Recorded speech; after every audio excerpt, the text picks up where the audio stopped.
नमस्कार मित्रांनो.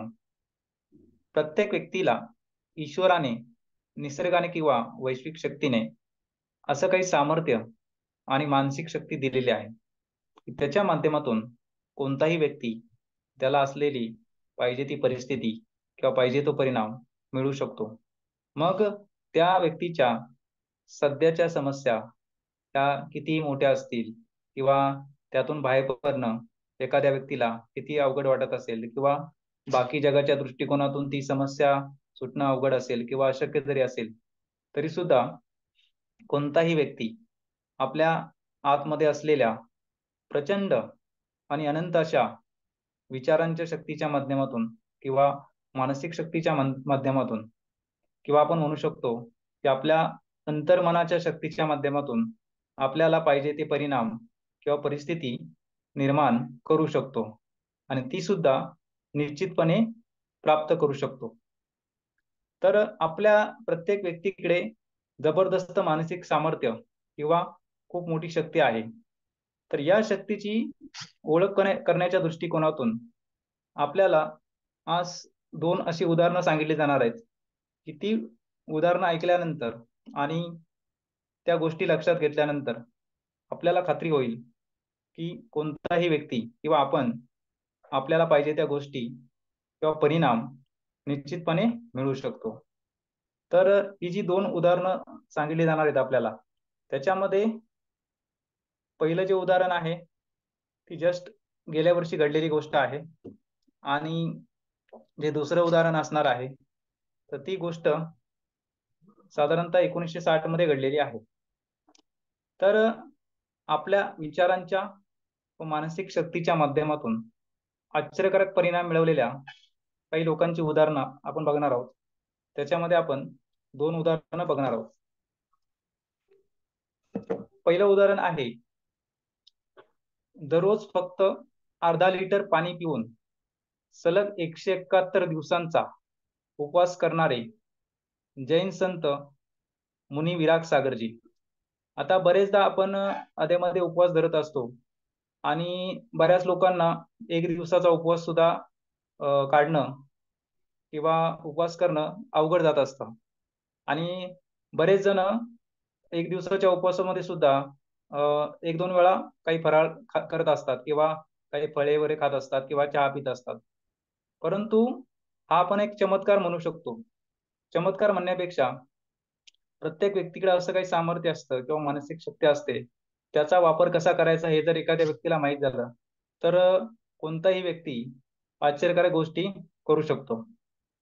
तर हे जैन संत मुनी विराग सागरजी हे जैन परंपरेतले जे संत आहेत, तर त्यांनी गेल्या वर्षी म्हणजे जानेवारी 2023 पासून ते जून 2023 म्हणजे जवळपास 6 महिने 171 दिवसांचा सलग उपवास केला. त्या दरम्यान ते रोज फक्त अर्धा लिटर पाणी प्यायचे आणि महत्वाचं म्हणजे या 171 दिवसांच्या कालावधीमध्ये त्यांनी जवळपास 1000 किलोमीटर पेक्षा जास्त पायी प्रवास सुद्धा केलेला आहे. म्हणजे त्यांचे कथा प्रवचन किंवा जे काही धार्मिक कार्यक्रम आहे, ते सुद्धा ते घेत होते किंवा ते सहभाग नोंदवत होते त्यामध्ये. म्हणजे एवढं असून सुद्धा किंवा एवढ्या गोष्टी करून सुद्धा किंवा सातत्याने ऍक्टिव्ह राहून सुद्धा त्यांनी 171 दिवसांचा उपवास केलेला आहे. आणि विशेष म्हणजे एवढा उपवास करून सुद्धा त्यांच्यामध्ये अजून 2 महिने उपवास करण्याची क्षमता होती. परंतु भगवान महावीर यांनी अगोदर 175 दिवसांचा उपवास केलेला होता आणि भगवान महावीरांशी त्यांची तुलना होऊ लागली, म्हणून त्यांनी उपवास 171 दिवस पूर्ण झाल्यानंतर सोडला.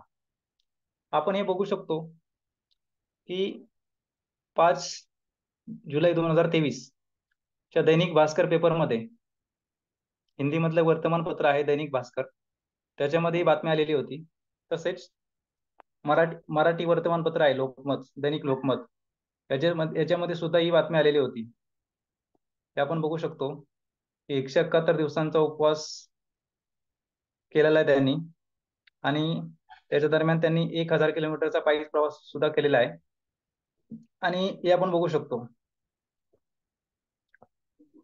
प्लस महत्वाचं म्हणजे जेव्हा त्यांनी 171 दिवसांचा उपवास केलेला आहे, तो उपवास सोडल्यानंतर डॉक्टरांनी त्यांची वैद्यकीय तपासणी केली की त्यांचा एवढ्या दिवसाचा उपवास झाल्यानंतर त्यांची शारीरिक क्षमता किंवा काही त्यांना कमजोरी वगैरे आली किंवा नाही. परंतु डॉक्टरांना असं आढळलं की त्यांचं शारीरिक आरोग्य, मानसिक आरोग्य 171 दिवसांचा उपवास केल्यानंतर सुद्धा एकदम चांगल्या स्थितीमध्ये होतं. तसंच त्यांचं वास्तविक ॲक्चुअल वय होतं 48 वर्ष. परंतु त्यांचं शरीर किंवा त्यांची शारीरिक क्षमता ही 18 वर्षाच्या मुलाप्रमाणे होती, असं डॉक्टरांना आढळलं. तर आपण बघू शकतो की आपलं मानसिक सामर्थ्य किंवा एखादा व्यक्ती आपल्या मानसिक सामर्थ्याचा वापर करून कोणत्या कोणत्या गोष्टी अचीव्ह करू शकतो. दुसरं उदाहरण बघूया आपण. दुसरं उदाहरण आहे विल्मा रोडॉल्फ नावाची एक मुलगी होती. हे आपण गुगलवरती पण नाव टाकून चेक करू शकता की तिने 1960च्या एकाच ऑलिम्पिकमध्ये 3 गोल्ड मेडल जिंकलेले आहेत धावण्याच्या स्पर्धेमध्ये, रनिंगमध्ये. आणि विशेष म्हणजे त्या मुलीला लहानपणी निमोनिया व स्कारलेट फिवर असे गंभीर आजार झालेले होते आणि तिला एका पायाला पोलिओ झाल्यामुळे एका पायावरती तिला उभं राहता येत नव्हतं, म्हणजे चालताच येत नव्हतं. आणि डॉक्टरांनी तिची परिस्थिती बघून असं सांगितलं होतं की तिला आयुष्यभर स्वतःच्या पायावरती उभं राहता येणार नाही किंवा व्यवस्थित चालता येणार नाही, असं डॉक्टरांनी सांगितलं होतं. परंतु तिच्या आईने, या मुलीच्या आईने तिच्या मनामध्ये जिद्द निर्माण केली किंवा एक आत्मविश्वास निर्माण केला की तिला पूर्णपणे ठीक व्हायचंय. आणि फक्त ठीक व्हायचं नाही तर तिला धावण्याच्या स्पर्धेमध्ये भाग घ्यायचा आहे किंवा जगामधली सर्वोत्तम धावपटू बनायचं आहे, रनिंगमध्ये सर्वोत्तम बनायचं आहे, असं तिच्या मनामध्ये हळूहळू आत्मविश्वास निर्माण करायला सुरुवात केली. आणि सातत्याने तिची आई तिला आत्मविश्वास देत राहिली. त्याच्यामुळं त्या मुलीच्या मनामध्ये सुद्धा काही दिवसानंतर एक एक 100% आत्मविश्वास निर्माण झाला की आपण पूर्णपणे ठीक होऊ शकतो, चालू शकतो, पळू शकतो, धावू शकतो, धावण्याच्या स्पर्धांमध्ये भाग घेऊ शकतो आणि ऑलिम्पिकमध्ये सुद्धा भाग घेऊ शकतो.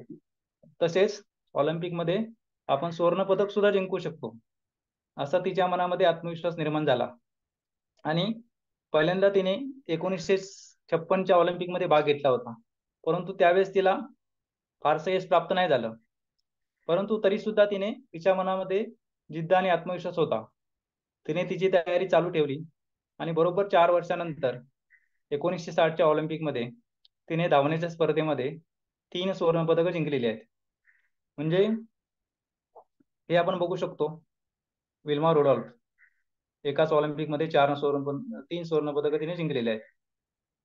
तर अशा प्रकारे आपण जर आपल्या कोणत्याही व्यक्तीने आपल्या मानसिक सामर्थ्याचा वापर करायचं ठरवलं तर तो कोणत्याही गोष्टी मिळवू शकतो, कोणतेही परिणाम प्राप्त करू शकतो.